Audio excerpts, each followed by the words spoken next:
அனைவருக்கும் வணக்கம். இந்த வீடியோவில் நம்ம என்ன பார்க்க போகிறோம் அப்படின்னா, ஜூன் 9 வரப்போகிற குரூப் 4 எக்ஸாமுக்கான பொது அறிவு மாதிரி தேர்வு 2 தான் பார்க்க போகிறோம். ஆல்ரெடி ஜிஎஸ் மாடல் டெஸ்ட் 1 வந்து பார்த்திங்க அப்படின்னா நான் வந்து அப்டேட் பண்ணிட்டேன். யாராவது பார்க்கல அப்படின்னா கீழே டிஸ்கிரிப்ஷனில் அதுக்கான லிங்க் வந்து வைக்கிறேன். தயவு செஞ்சு அதை பார்த்துட்டு இதை பாருங்கள், ரொம்பவே யூஸ்ஃபுல்லாக இருக்கும்.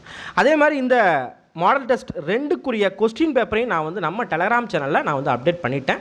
தயவு செஞ்சு முதல்ல கொஸ்டின் பேப்பர் எடுத்து பாருங்கள். பார்த்ததுக்கப்புறம் என்ன பண்ணுங்க அப்படின்னு கேட்டால், நீங்கள் வீடியோக்கு வந்து வாங்க, ஓகேவா? எடுத்த உடனே வந்து வெறும் வீடியோவை மட்டும் வந்து பார்க்கக்கூடாது. எதுக்காக நம்ம வந்து கொஸ்டின் தரது அப்படின்னு கேட்டால், நீங்கள் இந்த 75 கேள்விகளையோ இல்லைன்னா 100 கேள்விகளையோ எப்படி நீங்கள் பெர்ஃபார்மன்ஸ் பண்ணுறீங்க அப்படிங்கிறதெல்லாம் இருக்குது. தெரியாத கேள்விகள்லாம் இதில் வந்து வரும். ஏன் அப்படின்னா இது அப்படியே டிஎன்பிஎஸ்சி பழைய வினாத்தாள் தான். ஸோ நீங்கள் வந்து தாராளமாக இதை டவுன்லோட் பண்ணி என்ன பண்ணலாம் அப்படின்னா பிரிண்ட்டு போட்ட எழுதி வந்து பார்க்கலாம். உங்களுக்கு நீங்கள் வந்து எந்த லெவலில் வந்து இருக்கீங்க, 50 மார்க் எடுத்தாலும் சரி தான், 60 மார்க் எடுத்தாலும் சரி தான், எந்த லெவலில் இருக்கீங்கன்னு தெரிஞ்சு போகும். அதே மாதிரி கொஸ்டின்ஸில் நம்ம எப்படி கையாளுறோம் அப்படிங்கிற ஒரு விஷயம் நீங்கள் மாதிரி தேர்வு எழுது தான் உங்களுக்கு வந்து வரும். சும்மாலாம் வந்து வந்துடாது. ஏன் அப்படின்னா அங்கே 3 மணி நேரத்தில் உங்களுக்கு போய் அந்த 200 கேள்விக்கு வந்து ஆன்சர் வந்து நம்ம மண்டை வந்து பிச்சுக்கிறோம் அந்த அளவுக்கு, சரியா? ஸோ அதுக்கு ப்ராக்டிஸ் தான் வந்து பெஸ்ட்டாக வந்துருக்கும். ஸோ தயவு செஞ்சு கொஸ்டினை நல்லா போட்டு பார்த்துட்டு அதுக்கப்புறம் தெரியாத கேள்விகளுக்கு வீடியோ வந்து பாருங்கள், ஓகேவா? சரி, நம்ம வந்து வீடியோக்குள்ளே வந்து போயிடலாம். முதல் கேள்வி, மேயர்ஸ் 1998 படி கிழக்கு இமயமலை பல்லுயிர் பெருக்கத்தின் முக்கிய பகுதியில் உள்ள உள்ளூர் வாஸ்குலார் தாவரங்களின் மொத்த எண்ணிக்கை எவ்வளவு? ஸோ இந்த மாதிரி கேள்விகள் கேட்டால் மேக்ஸிமம் டிஎன்பிஎஸ்சியில் நிறைய பேருக்கு தெரிஞ்சிருக்க வாய்ப்பு இல்லை, சரியா? ஸோ இதுக்கு வந்து ஆன்சர் வந்து பார்த்திங்க அப்படின்னா 5000 அப்படிங்கிறது. எக்ஸ் கதிர்களை கண்டுபிடித்தவர் யார்? எக்ஸ் கதிர்களை கண்டுபிடித்தவர் யார்? யார் அப்படின்னா ரான்ஜன். இதெல்லாம் ஸ்கூல் புக் என்னதான்ப்பா, சரியா? வாயு விதியை கூறியவர் யார்? வாயு விதியை கூறியவர் யார்? யார் அப்படின்னா ராபர்ட் பாயில். ராபர்ட் பாயில் தான் வாயு விதி வந்து சொன்னார். பாய்ஸ் என்பது கீழ்கண்ட எதனுடன் தொடர்புடையது? பாய்ஸ் அப்படிங்கிறது எதனோட தொடர்புடையது அப்படின்னா பாகியல் விசையோட சிஜிஎஸ் அழகு தான் என்ன அப்படின்னு கேட்டால் இந்த பாய்ஸ் அப்படிங்கிறது. நம்ம சயின்ஸுக்கு வீடியோ வந்து போட்டிருப்போம், அதில் தெளிவாக வந்து நம்ம வந்து சொல்லியிருப்போம். நீங்கள் அதை பார்த்தீங்கன்னா உங்களுக்கு தெரியும், ஓகேவா? வட்டப்பாதையில் சைக்கிளில் செல்லும் ஒருவர் வட்ட மையத்தை நோக்கி உட்பக்கமாக சாய்வது எதனால்? வட்ட மையத்தை நோக்கி உட்பக்கமாக சாயிறாங்க எதனால் அப்படின்னா தேவையான மைய நோக்கு விசையை உருவாக்குறதுக்காக. விக்ரம் சாராபாய் விண்வெளி மையம் அமைந்துள்ள இடம் எது? இதெல்லாம் ஸ்டாட்டிக். விக்ரம் சாராபாய் விண்வெளி மையம் அமைந்துள்ள இடம் எது அப்படின்னு கேட்டால் திருவனந்தபுரம். பின்வருவனவற்றுள் எந்த ஒன்று அறிவுசார் கற்றலுக்கு வழிவகுக்கிறது? சார் இந்த மாதிரி கேள்வி கேட்பாங்களா? இது டிஎன்பிஎஸ்சி கேள்வி தான்ப்பா, சைக்காலஜி கேள்வியில் வந்து கேட்பாங்க, சரியா? எது அப்படின்னா கருத்துசார் கற்றல். 2020ஆம் ஆண்டிற்கான உடற்செயலியல் அல்லது மருத்துவத்திற்கான நோபல் பரிசு பெற்றவர் யார்? ஆக்சுவலாக இது கேட்டது 2024 டிஎன்பிஎஸ்சி கொஸ்டின். ஆனால் கரண்ட் அஃபேர்ஸ் எங்கே கேட்டுருக்காங்க பாருங்கள், 2020 நோபல் பிரைஸ் வந்து கேட்டிருக்காங்க, சரியா? So Michael Houghton, Harvey J Alter, Charles M Rice, இந்த 3 பேருக்கு தான் என்ன பண்ணியிருக்காங்க அப்படின்னு கேட்டால் மருத்துவத்திற்கான நோபல் பரிசு வந்து கொடுத்துருக்காங்க, சரியா? 2020க்கு. விளையாட்டுகளில் சிறந்த பயிற்சியாளர்களை கௌரவிப்பதற்கான துரோணாச்சாரியார் விருது எந்த ஆண்டு தொடங்கப்பட்டது? துரோணாச்சாரியார் விருது எந்த ஆண்டு தொடங்கப்பட்டது? துரோணாச்சாரியார் விருது எதுக்காக கொடுக்குறாங்க அப்படின்னா விளையாட்டில் சிறந்த பயிற்சியாளர்களுக்கு வந்து கொடுக்குறாங்க, ட்ரைனர்ஸ்க்கு, சரியா? 1985 வந்து இந்த விருது வந்து கொடுக்குறாங்க. மாவட்ட திறன் கமிட்டியை தலைமை தாங்குவது என்ன? யார்?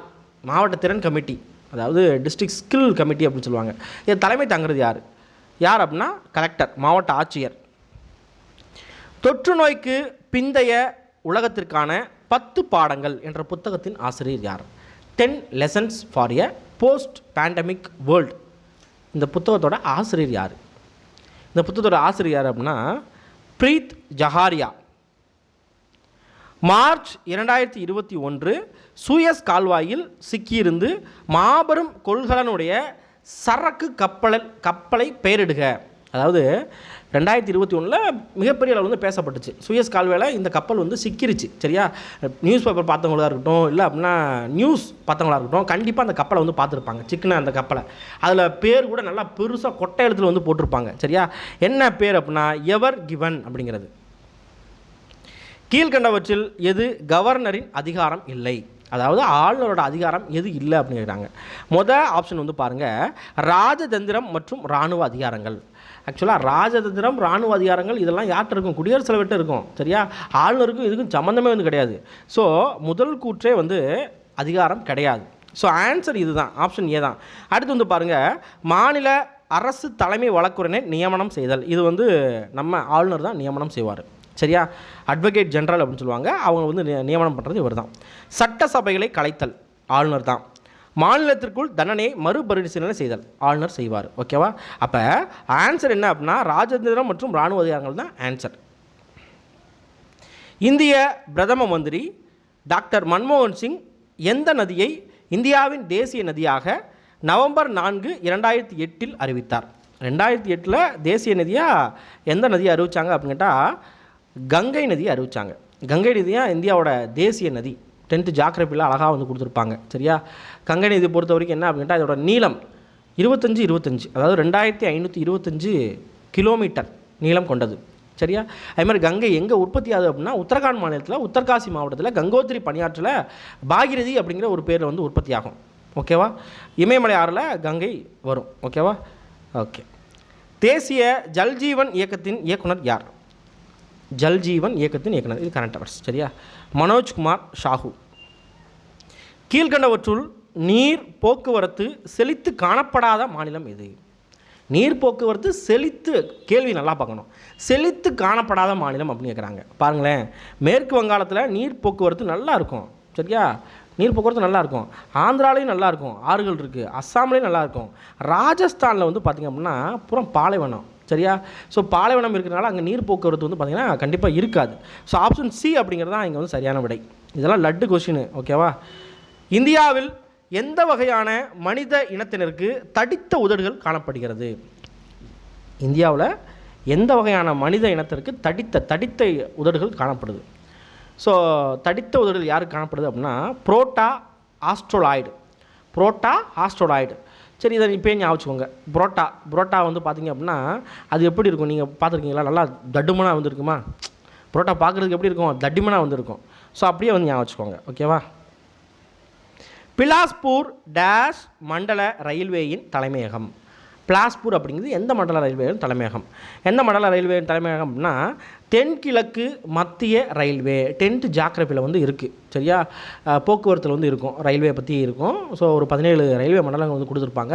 அதை நல்லா படிச்சுக்கிட்டாலே போதுமானது. சரியா? பிலாஸ்பூர் அப்படிங்கிறது தென்கிழக்கு மத்திய ரயில்வே. ஹேமடைட் தாதுவின் நிறம் என்ன? ஹேமடைட் தாது நான் எப்படி ஞாபகம் வச்சுருப்பேன் அப்படின்னா ஹேமா வந்து சிவப்பாக இருப்பாங்க. சரியா? ஸோ சிகப்பு. ஹேமடைட் தாது என்ன அப்படின்னா என்ன நிறம் அப்படின்னா சிகப்பு. சரியா? இந்த மாதிரி சின்ன சின்ன விஷயங்களை ஞாபகம் வச்சுக்கிட்டா தாப்பா அங்கே கொஷினில் போய் டக்குன்னு வந்து ஞாபகத்துக்கு வரும். நீங்கள் நான் ஷார்ட்கட் வந்து வச்சு படிக்க மாட்டேன் அப்படின்னு சொல்லிட்டு நீங்கள் வந்து பண்ணக்கூடாது. சரியா? நம்மளுக்கு சின்ன சின்ன விஷயங்கள் டக்குன்னு ஞாபகத்துக்கு வர மாதிரி வந்து யோசித்து வச்சுக்கணும். உங்களுக்கே மற்றவங்க ஷார்ட்கட்டை நீங்களாம் வந்து பார்க்காதீங்கப்பா. உங்களுக்கு என்ன மைண்டில் ஏறுதோ அதை வந்து வச்சுக்கலாம்ப்பா. சரியா? ரைட். கங்கை நதியின் மொத்த நீளம் அதன் மூலத்திலிருந்து அதன் வாய் வரை எவ்வளவு அப்படின்னு கேட்குறாங்க. நான் இப்போ தான் கொஞ்சம் நேரத்துக்கு மேலே சொன்னேன், கங்கை நதியை பற்றி பேசுகிறப்ப சொன்னேன். எவ்வளவு? 2525 கிலோமீட்டர் அப்படிங்கிறது கங்கை நதி. அப்போ கங்கையை பற்றியே 2 கேள்வி கேட்டாங்களா? பார்த்தீங்களா? இந்த மாதிரி தான் கேள்வி வைப்பாங்க. கால வரிசைப்படி விஜயநகர பேரரசை ஆண்ட பின்வரும் வம்சங்களை வரிசைப்படுத்துக. விஜயநகர பேரரசு பொறுத்த வரைக்கும் என்ன அப்படின்னு கேட்டால் கேட்கலாம், சார் குரூப் 4 விஜயநகர பேரரசுங்கிற டாப்பிக்கே இல்லையே அப்படின்னு சொல்லிட்டு. தென்னிந்திய பேரரசு அப்படிங்கிற ஒரு டாபிக் வந்து இருக்குது. அதில் வந்து விஜயநகரமும் உள்ளே வந்து அடங்கும். சரியா? ஸோ இதில் வந்து பார்த்தீங்க அப்படின்னா சங்கம, சாளுவ, துளுவ, ஆரவீடு. சரியா? நம்மளுக்கு தெரியும். இதை வரிசையாக வந்து அழகாகவும் சொல்லலாம். சங்கம, சாளுவ, துளுவ, ஆரவீடு அப்படிங்கிறது. இங்கே சங்கம் எங்கே இருக்குது? 2வது இடத்துல வந்து இருக்குது. சாளுவை எங்கே இருக்குது? இங்கே சுழுவைன்னு கொடுத்துருக்காங்க, ஆனால் சாளுவை. சரியா? 3வது இடத்துல இருக்குது. அடுத்து சங்கம சாளுவை துளுவை 1வது இடத்துல. அடுத்து ஆரவீடு அப்படிங்கிறது 4வது இடத்துல. ஸோ 2, 3, 1, 4 அப்படிங்கிறது சரியான விடை. சரியா? அடுத்து சையத வம்சத்தின் கடைசி அரசர் ஆலம் ஷா, அவருடைய உண்மையான பெயர் என்ன? சையத வம்சத்தில் கடைசி அரசர் யார் அப்படின்னு கேட்டால் ஆலம் ஷா. அவரோட உண்மையான பெயர் என்ன அப்படின்னு சொல்லி கேட்குறாங்க. உண்மையான பெயர் என்ன அப்படின்னு கேட்டால் அலாவுதீன் ஷா அப்படிங்கிறது.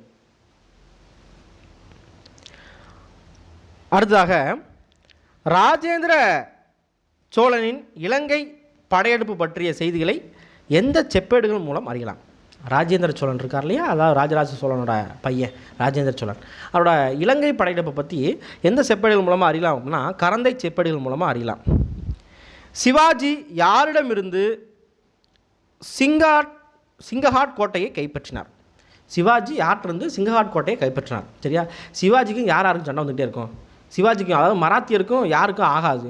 யாருக்கும் ஆகாது அப்படின்னு கேட்டால் முகலாயருக்கும் ஆகாது. சரியா, மராத்தியருக்கும் முகலாயருக்கும் எப்பயுமே ஆகாது. ஸோ முகலாயர் தான் இங்கே வந்து ஆன்சர். முகலாயர்கிட்ட இருந்தால் என்ன பண்ணியிருக்காரு அப்படின்னா சிங்கஹாட் கோட்டையை வந்து கைப்பற்றியிருப்பார். மொழிவாரி அடிப்படையில் பாம்பே மாநிலம் எப்படி பிரிக்கப்பட்டது? மொழிவாரி அடிப்படையில் பாம்பேயை எப்படி வந்து பிரித்தாங்க? எப்படி பிரித்தாங்க அப்படின்னா பாம்பே வந்து பார்த்திங்க அப்படின்னா மகாராஷ்டிரா குஜராத் அப்படின்னு சொல்லி பிரித்தாங்க. மொழிவாரி அடிப்படையில் மகாராஷ்டிரா குஜராத் அப்படின்னு சொல்லி பிரித்தாங்க. மொழிவாரி அடிப்படையில் மாநிலம் பிரிப்பதற்கு காரணமாக இருந்தது யார் அப்படின்னு கேட்டால் ஆந்திராவில் பொட்டி ஸ்ரீராமுலு அப்படிங்கிற ஒருத்தர் தான். அவர் தான் உண்ணாவிரதம் இருந்து இறந்து போயிருப்பார். அதுக்கப்புறம் தான் மொழிவாரி மாநிலம் அப்படிங்கிற ஒரு விஷயமே வந்து வந்திருக்கும். சரியா, ஸோ அதன் அடிப்படையில் 1953 பசலலி கமிட்டி வந்து ஃபார்ம் பண்ணியிருப்பாங்க. அந்த பசலலி கமிட்டி அறிக்கையின் அடிப்படையில் மொழிவாரி மாநிலம் வந்து பிரிச்சிருப்பாங்க. சரியா, ஓகே. தமிழ்நாட்டில் 8ஆம் நூற்றாண்டு மற்றும் 13ஆம் நூற்றாண்டுகளுக்கு இடையில் ஐநூற்றுவர் என்பவர்கள் யார்? யார் அப்படின்னா வணிகர் சங்கங்கள், இவங்களை தான் ஐநூற்றுவர் அப்படின்னு சொல்கிறாங்க. மொஹஞ்சதாரோவின் பசுபதி முத்திரையில் காணப்படும் 4 விலங்குகளின் பெயரை குறிப்பிடுக. மொஹஞ்சதாரோவில் பசுபதி முத்திரை வந்து இருக்குது, அதில் 4 விலங்குகளோட பேர் வந்து இருக்குது. அது என்னன்னு கேட்குறாங்க. என்ன அப்படின்னா யானை, புலி, காண்டாமிருகம், எருமை. யானை, புலி, காண்டாமிருகம், எருமை. சரியா, அடுத்து பொறுத்துக. இந்த சைடு வந்து நபர்கள், இந்த சைடு வந்து நூல்.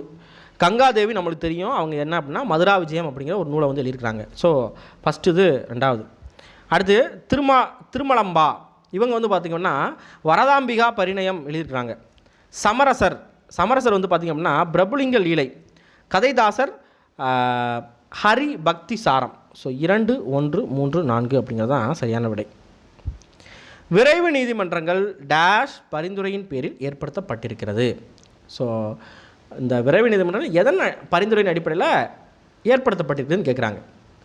ஸோ எதன் பரிந்துரை அடிப்படையில் அப்படின்னா 11வது நிதி ஆணையம். 1953ஆம் ஆண்டின் மாநில மறுசீரமைப்பு ஆணையத்தின் தலைவராக இருந்தவர் யார்? நம்ம மொழிவாரி மாநிலம் பார்த்தோமா, அப்போ பார்க்குறப்ப நான் 1953 பசலலி கமிட்டி அப்படின்னு சொன்னால், ஸோ இதுக்கு வந்து ஆன்சர் என்ன அப்படின்னா பசலலி அப்படிங்கிறது. ஓகேவா, இந்திய அரசியலமைப்பின் எந்த பகுதி குடியுரிமை பற்றி கூறுகிறது? இந்திய அரசியலமைப்போட எந்த பகுதி குடியுரிமை பற்றி கூறுகிறது? எந்த பகுதி அப்படின்னா பகுதி 2 தான் குடியுரிமை பற்றி பேசுது. ஆர்டிகல் 5லேருந்து 11 வரைக்கும் குடியுரிமை பற்றி பேசும். சரியா, குடியுரிமை பொறுத்த வரைக்கும் நம்மளுக்கு பகுதி 2 நல்லா வந்து பார்த்து வச்சுக்கணும். ஓகேவா, அடிக்கடி இந்த குடியுரிமை பற்றி கேட்டுக்கிட்டே இருக்காங்க. அடுத்து பொறுத்துக. ஸோ ஆர்டிகல் வந்து கேட்டிருக்காங்க. ஆர்டிகல் 156 எதை குறிக்குது? 165 எதை குறிக்குது? 200 எதை குறிக்குது? 155 எதை குறிக்குது? 156 எதை குறிக்குது அப்படின்னு கேட்டால் ஆளுநரோட பதவி காலத்தை குறிக்குதுப்பா. சரியா, ஸோ 3. 165 எதுக்கு அப்படின்னா ஆளுநரோட அட்வொகேட் ஜெனரலை நியமிக்கிற அதிகாரத்தை குறிக்குது. அடுத்து 200 ஆர்டிகல் 200 பொறுத்த வரைக்கும் என்ன அப்படின்னா ஆளுநர் வந்து மசோதாவுக்கு ஒப்புதல் அளிக்கிறது குறிக்கிறது. ஆர்டிகல் 155 ஆளுநரை நியமித்தல் அப்படிங்கிறது. சரியா, ஸோ 3, 4, 1, 2 அப்படிங்கிறது தான் இதுக்கு சரியான விடை. கீழே சொல்லப்பட்ட இந்திய அரசியலமைப்பில் பண மசோதா என்ற சொல் எந்த விதியில் வரையறுக்கப்பட்டுள்ளது? பண மசோதா, சரியா, இது வந்து எந்த விதியில் ஆர்டிக்கலில் வரையறுக்கப்பட்டதுன்னு கேட்குறாங்க. எந்த விதி அப்படின்னா விதி 110 அப்படிங்கிறது. சரியா, விதி 110 பண மசோதா அப்படிங்கிற வேர்டு வந்து வரையறுக்கப்பட்டிருக்குது. 112 என்ன சொல்லுது அப்படின்னா ஆண்டு நிதிநிலை அறிக்கை அப்படின்னு சொல்லுவாங்க. 112 என்ன சொல்லுது? ஆண்டு நிதிநிலை அறிக்கை. தெரிஞ்சு வச்சுக்கோங்க. இந்திய அரசியலமைப்பு சட்டத்தில் அடிப்படை கடமைகள் எனும் தலைப்பின் கீழான சரத்துக்கள் எந்த சட்டத்திருத்தம் படி சேர்க்கப்பட்டுள்ளன? அடிப்படை கடமைகள் எந்த சட்டத்தின் அடிப்படையில் சேர்க்கப்பட்டிருக்குது அப்படிங்கிறாங்க. எந்த சட்டத்திருத்தம் அப்படின்னா 42வது சட்டத்தின் அடிப்படையில் சேர்க்கப்பட்டிருக்குது. அடுத்து இன்னொரு சட்டத்திருத்தம் என்ன அப்படின்னு கேட்டால் 86வது சட்டத்திருத்தின் அடிப்படையில் சேர்க்கப்பட்டது. கல்வி வந்து சேர்த்துருப்பாங்க. சரியா, ஸோ 42, 86. ஸோ ஆப்ஷன் டி அப்படிங்கிறது தான் இங்கே வந்து சரியான விடை. அடிப்படை உரிமைகளின் மீது நியாயமான கட்டுப்பாடுகளை விதிக்கும் அதிகாரத்தினை கொண்டவர் யார்? ஃபண்டமெண்டல் ரைட்ஸ் இருக்கு இல்லையா, அதில் நியாயமான கட்டுப்பாடுகளை விதிக்கிற அதிகாரம் யாருக்கு இருக்குது? உச்சநீதிமன்றம் நினச்சா கூட கட்டுப்பாடு விதிக்க முடியாது. யார் நினச்சா மட்டும் முடியும் அப்படின்னு கேட்டால் பார்லிமெண்ட் நினச்சா மட்டும்தான் முடியும். அதுவுமே வந்து பார்த்திங்கன்னா மெஜாரிட்டி நிரூபிக்கணும். நியாயமான கட்டுப்பாடுகளை விதிக்கிற அதிகாரம் யாருக்கு இருக்குன்னா பார்லிமெண்ட்டுக்கு மட்டும்தான் இருக்குது, பாராளுமன்றத்துக்கு மட்டும்தான் வந்திருக்கு. சரியா? இரண்டாவது ஐந்தாண்டு திட்டம் டேஷுக்கு அதிக முன்னுரிமை அளிக்கிறது. ஐந்தாண்டு திட்டம் ரொம்ப ரொம்ப முக்கியமான ஒன்று. நல்லா படித்து வச்சுக்கோங்க. பழைய புக்கையும் நியூ புக்கையும் நல்லா படித்து வச்சுக்கோங்க. கண்டிப்பாக ஒரு கேள்வி வந்து வரும்ப்பா. சரியா? இது இல்லாத கேள்வியே வந்து இருக்காது. இரண்டாவது ஐந்தாண்டு திட்டம் எதுக்கு அப்படின்னா தொழில் மயமாக்கலுக்கு வந்து பார்த்திங்க அப்படின்னா முக்கியத்துவம் அளிச்சிச்சு. முதல் ஐந்தாண்டு திட்டம் வந்து பார்த்திங்க அப்படின்னா வேளாண்மைக்கு முக்கிய முன்னுரிமை வந்து கொடுத்துருக்கோம். சரியா? ஸோ தொழில் மயமாக்கலுக்கு அப்படிங்கிறது தான் இங்கே சரியான விடை. ஓகேவா? அடுத்து சரியாக பொருந்தாத கூற்றை கண்டறிக. எது சரியாக பொருந்தலை அப்படின்னு கேட்குறாங்க. பகுதி 1 யூனியன் பிரதேசங்கள் சரி. பகுதி 2 அடிப்படை கடமைகள் கொடுத்துருக்காங்க. பகுதி 2 நம்ம ஏற்கனவே என்ன பார்த்துருக்கோம்? குடியுரிமைன்னு பார்த்துருக்கோமா? ஆனால் இங்கே வந்து பாருங்கள் அடிப்படை கடமை கொடுத்துருக்காங்க. ஸோ தவறு. பகுதி 4 வழிகாட்டு நெறிமுறை கோட்பாடு. பகுதி 6 மாநில அரசாங்கம். கரெக்ட். ஓகேவா? ஸோ இதில் வந்து எது சரியான விடை அப்படின்னா ஆப்ஷன் பி அப்படிங்கிறது தான் சரியான விடை. ஆப்ஷன் பியில் வர்ற அந்த அடிப்படை கடமைகள் பகுதி 4A வந்து வரும்பா. சரியா? இந்தியாவில் நிதி கொள்கை வடிவமைக்கப்படுவது பின்வருவனவற்றில் எது? இந்தியாவில் ஃபிஸ்கல் பாலிசி அப்படின்னு சொல்லுவாங்க. அதை யார் வடிவமைக்கிறா அப்படின்னா நிதி அமைச்சகம். HYVP உயர் விளைச்சல் வகை திட்டத்தில் கீழ்கண்டவற்றுள் எந்த பயிர் உணவு பயிர் கீழ் வரவில்லை அப்படின்னு கேட்குறாங்க. சரியா? இதெல்லாம் வந்து நம்ம வந்து படிக்கணும்னு அவசியம் இல்லை. மைண்டில் வந்து என்ன சொல்கிறது, நல்லா ஓரளவுக்கு யோசித்தாலே இதுக்கு வந்து ஆன்சர் போடலாம். HYVP high yield variety programme அப்படின்னு சொல்லுவாங்க. உயர் விளைச்சல் வகை திட்டம் அப்படின்னு சொல்லிட்டு இதில் வந்து உணவு பயிருக்கு தான் இதை வந்து முக்கியத்துவம் கொடுத்துருப்பாங்க. இவங்க என்ன கேட்குறாங்கன்னா எது உணவு பயிர் இல்லை, எது வந்து இந்த திட்டத்தின் கீழே வரல அப்படின்னு கேட்குறாங்க. இங்கே பாருங்கள், கோதுமை உணவு பயிர், கம்பு உணவு பயிர், சோளம் உணவு பயிர், கரும்பு வந்து பார்த்திங்கன்னா வாணிக பயிர். ஸோ கரும்பு தான் இங்கே வந்து ஆன்சர். சரியா? மத்திய மதிப்பு கூட்டப்பட்ட வரி மற்றும் சேவை வரிகளின் புதிய வரியின் பெயர் என்ன? மதிப்பு கூட்டப்பட்ட வரி, சேவை வரி, இதோட புதிய வரி தூக்கிட்டு ஒரே வரியாக வந்து கொண்டு வந்தாங்க. என்ன அப்படின்னா ஜிஎஸ்டி, பண்டங்கள் மற்றும் பணிகள் மீதான வரி. இதுதான் ஜிஎஸ்டி அப்படின்னு சொல்லுவாங்க. கூட்ஸ் அண்ட் சர்வீஸ் டேக்ஸ் அப்படின்னு சொல்லுவாங்க. பின்வருவனவற்றை கால வரன்முறைப்படி சரியாக வரிசைப்படுத்து. வெள்ளையனே வெளியேறு இயக்கம் 1942 வந்து வந்துச்சு. சிம்லா மாநாடு, நீங்கள் ஃபஸ்ட்டு வீடியோ பார்த்துருந்தீங்க அப்படின்னா சிம்லா மாநாடை பற்றி ஒரு கேள்வி வந்து கேட்டிருந்தாங்க. சரியா? 1945, இது 1942. ஓகேவா? அடுத்து பூனா ஒப்பந்தம் 1930 சம்திங், 32 நினைக்கிறேன். சரியா? ஓகே. அடுத்து அமைச்சரவை குழு 1946. ஓகேவா? இப்போ பார்க்கலாமா? அப்போ ஃபஸ்ட்டு எது வருது? பூனா ஒப்பந்தம் தான் ஃபஸ்ட்டு வந்து வருது. சரியா? பூனா ஒப்பந்தம் ஃபஸ்ட்டு வருது. அப்போ ஆப்ஷன் 3. அடுத்து செகண்ட் என்ன வருது அப்படின்னா வெள்ளையனே வெளியேறு 1. அடுத்து சிம்லா மாநாடு 2. அடுத்து அமைச்சரவை குழு 4. ஸோ 3, 1, 2, 4 அப்படிங்கிறது தான் சரியான விடை. ஆப்ஷன் சி அப்படிங்கிறது சரியான விடை. சரியா?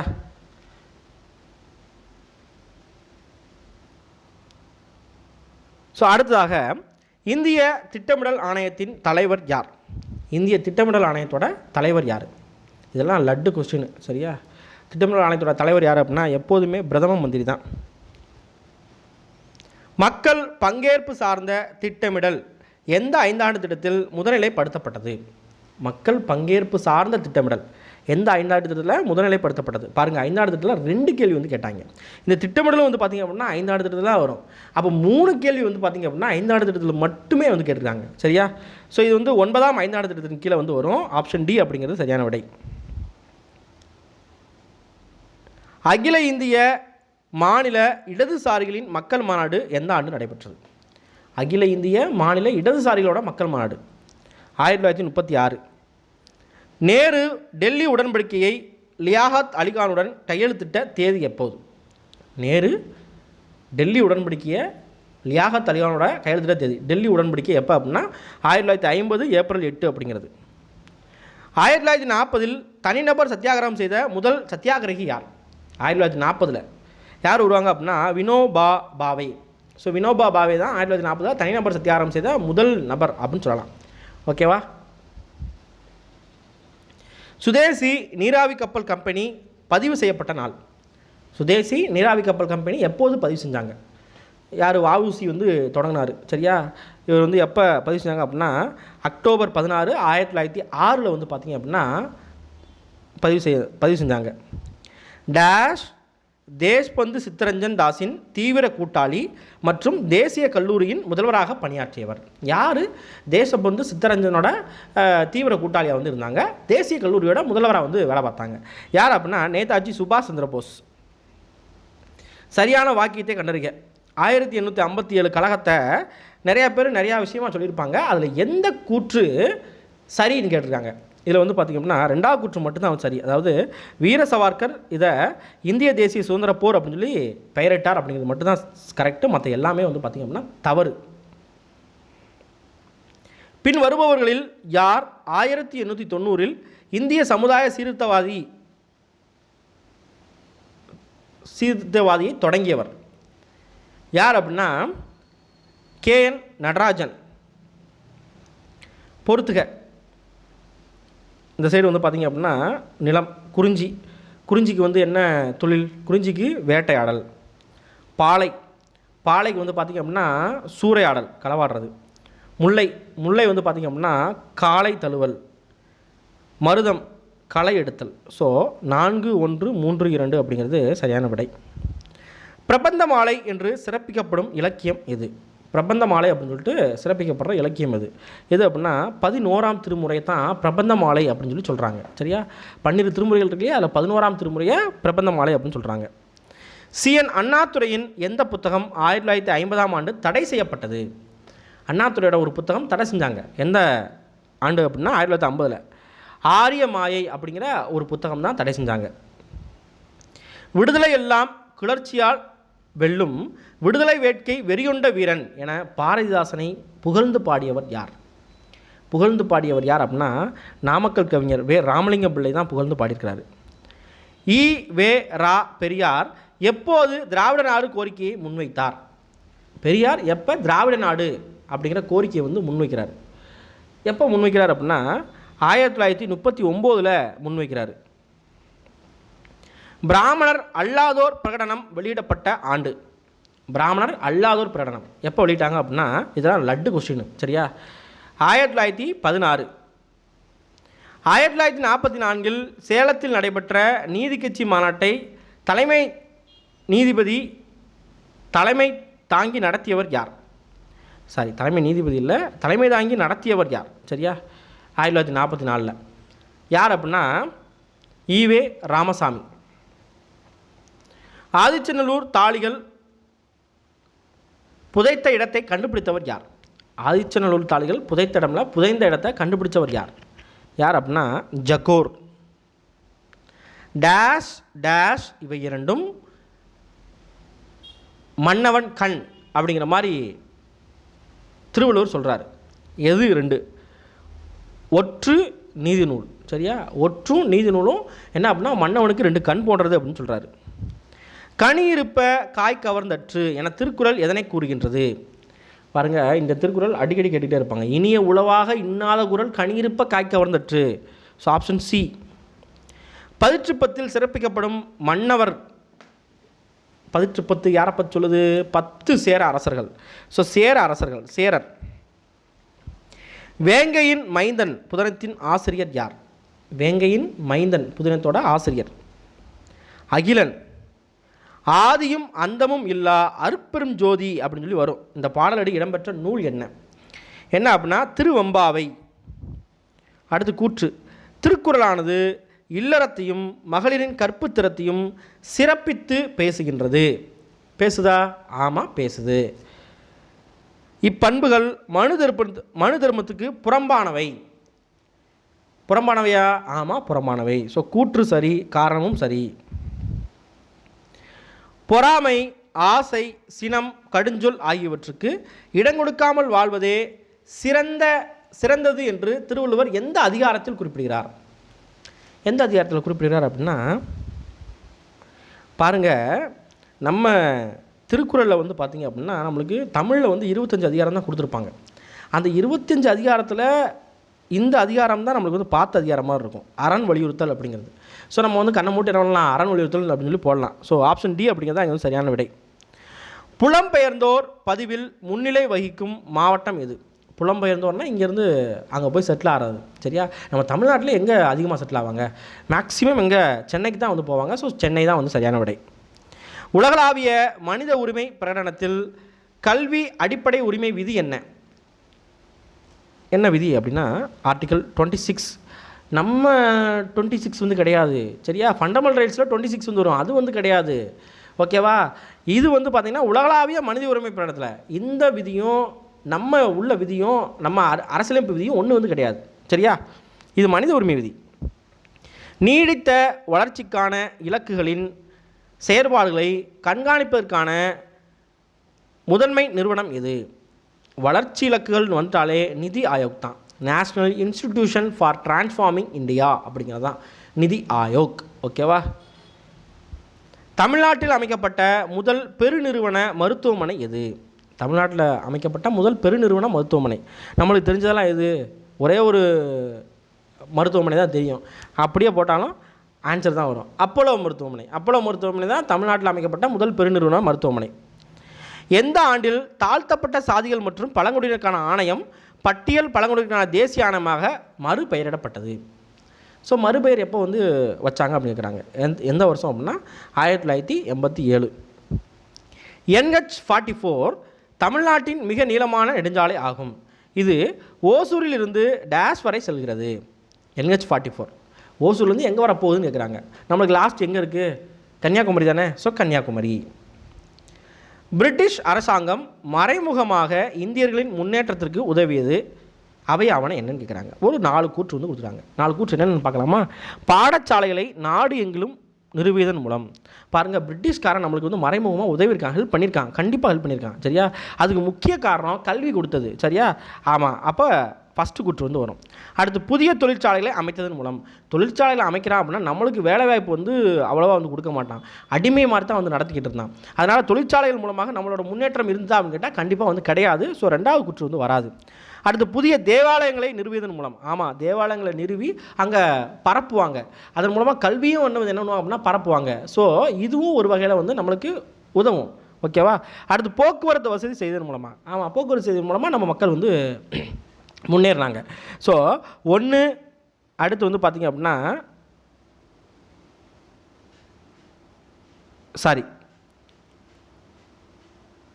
இதுக்கு வந்து இதில் நான் மாற்றி சொல்லிட்டேன்பா. புதிய தேவாலயங்களை நிறுவியதன் மூலமாக வந்து கிடையாது இங்கே.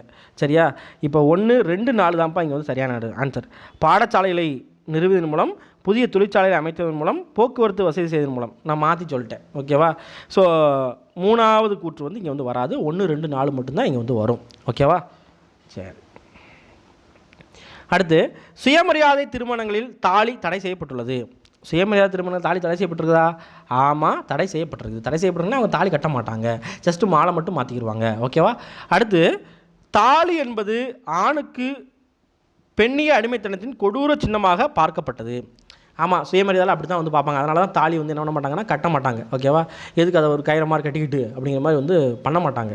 ஸோ ஏ மற்றும் ஆர் 2 உண்மை, சரியான விளக்கம். ஓகேவா? பின்வருவனவற்றுள் பெரியார் ஆதரவு அளிக்காதது எது? ஆதரவு என்ன அளிக்கலை பெரியார் மேக்ஸிமம் ஃபெமினிஸ்ட், பெண்ணியம் பேசுவார். ஓகேவா? பெண்ணியம் பேசுவார். கணவனுக்கு மரியாதை கூற்றே வந்து பார்த்திங்க அப்படின்னா பெரியார் ஆதரவு அளிக்காது தான். கணவனுக்கு மரியாதை கொடுக்குறது அது அவங்களோட இஷ்டம். சரியா? நீ மரியாதை கண்டிப்பாக கொடுக்கணும் அப்படின்னு சொல்லிட்டு கேட்டு வாங்கக்கூடாது. பெரியார் ஆதரவு அளிக்கலை கணவனுக்கு மரியாதை கொடுக்குறது. ஸோ ஆப்ஷன் ஏ தான் இங்கே வந்து ஆன்சராக வந்து வரும். மற்ற எல்லாமே வந்து பார்த்திங்கன்னா அவர் வந்து ஆதரவு கொடுத்தது. சரியா? அடுத்து பொறுத்துக. பரவலான மாறுபாடுகளை காட்டும் மாநிலங்களை சரியாக பொறுத்துக. ஒப்பீட்டளவில் குறைந்த வருமானத்துடன் உயர் மனித வளர்ச்சி எது அப்படின்னு கேட்டால் கேரளா. அதிக வருமானத்தில் குறைந்த மனித வளர்ச்சி ஹரியானா. வேகமான பொருளாதார வளர்ச்சி மற்றும் மெதுவான மனித வளர்ச்சி ராஜஸ்தான். பரஸ்பர மந்தமான வளர்ச்சி மற்றும் மனித வளர்ச்சி பீகார். ஸோ 3, 1, 4, 2 இந்த மாதிரி கேள்விகள்லாம் மேக்ஸிமம் நம்ம மக்களுக்கு தெரியறதுக்கு வாய்ப்பு வந்து இல்லை. சரியா? ஸோ ஒரு சில கேள்விகள் இப்படி தான் வந்து இருக்கும். சரியா? ஓகேவா? சரி, ஓகே. நம்ம வந்து டோட்டலாக ஒரு 75 கேள்விகள் நம்ம வந்து பார்த்துட்டோம். கண்டிப்பாக வந்து போட்டு பாருங்கள். உங்களுக்கு எத்தனை கேள்விகள் வந்துச்சு அப்படின்னு சொல்லிட்டு கமெண்ட் அடிங்க. ஓகேவா? அடுத்த ஒரு வீடியோவில் சந்திக்கலாம். நன்றி, வணக்கம்.